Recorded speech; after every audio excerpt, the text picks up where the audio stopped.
Assalamualaikum warahmatullahi wabarakatuh. Assalamualaikum warahmatullahi wabarakatuh. Perkenalkan, nama saya Sulkan Basori. Saya dari Saud Jajar. Ya bakal. Ada yang ingin kami tanyakan, Habib, di sini, yaitu terkait dengan majelis taklim. Ketika di taklim itu disampaikan ada salawat kepada Nabi, ada wasiat iman, takwa dan sebagainya. Tapi di dalamnya ada hal-hal yang disampaikan untuk membicarakan atau menggibah atau mencaci saudara-saudara kita yang lain. Sebagaimana kita dalam sholat, apabila sholat itu dalam sholat berjamaah ada sesuatu hal yang kita tidak mantap dengan imam, kita boleh mufarokoh. Terkait dengan taklim itu apa boleh kita itu meninggalkan taklim tersebut? Demikian yang kami tanyakan. Terima kasih. Berkaitan dengan ilmu. Kalau Anda mempelajari ilmu selain ilmu agama, maka ambil ilmunya dari siapapun. Orang Nasor, orang Yahudi, orang yang nggak sholat, ngajarkan ilmu komputer, ngajarkan ilmu ekonomi, nggak ada masalah. Tapi kalau berkaitan dengan ilmu agama, harus tahu dari mana sumbernya ini. Dari orang benar apa enggak. Karena dikatakan inna hadzal ilma dinun fanduru amman ta'khuduna dinakum. Ini ilmu agama, agamanya kamu ini. Karena itu ambil dari siapa ilmu yang kamu dapatkan. Kalau memang dia akidahnya enggak sama dengan kita, bisa berubah loh kamu. Ini ilmunya benar, orangnya benar apa enggak dulu. Kalau ilmu yang lainnya enggak ada masalah, hatta dari anjing, dari tikus, lah kan orang bisa mengambil ilmu dari tikus, ini obat ini alergi apa enggak itu dan ini kan bisa, enggak ada masalah. Bukan ilmu agama, tapi ilmu agama enggak bisa dong. Dari orang soleh, dari orang jelas sanad keilmuannya, dari orang yang betul-betul murni ahli sunnah wal jamaah. Begitu, fanduru amman ta'khuduna dinakum. Paham nih ya? Kemudian orangnya ahli sunnah, tapi yang disampaikan kok nggak benar. Ini juga perlu diseleksi.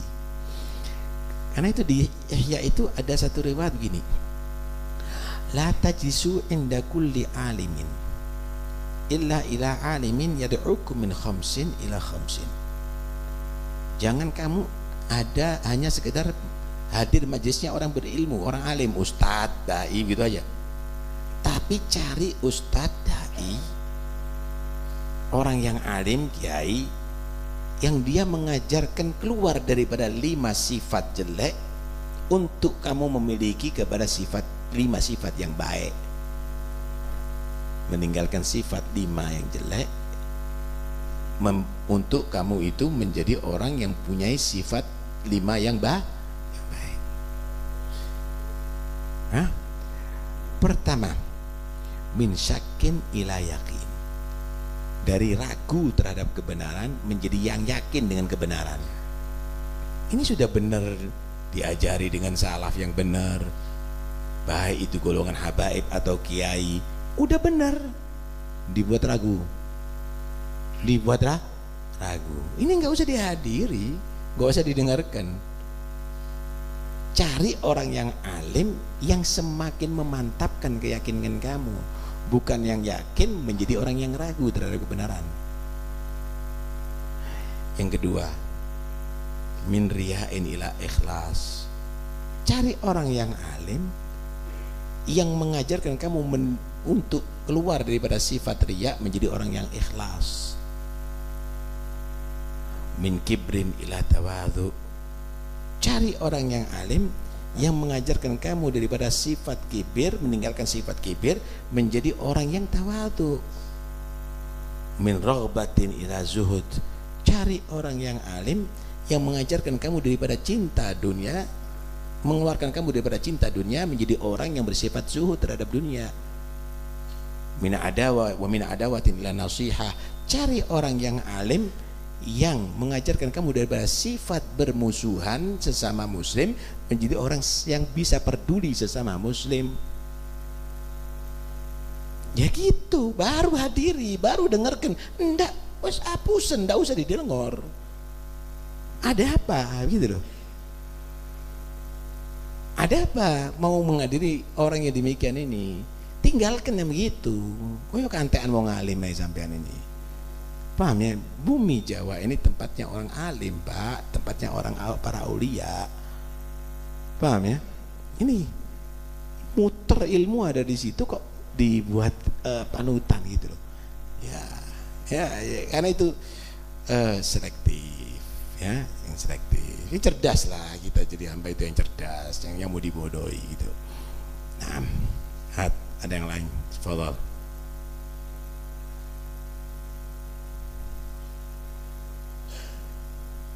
Kalau ada yang tanya, follow.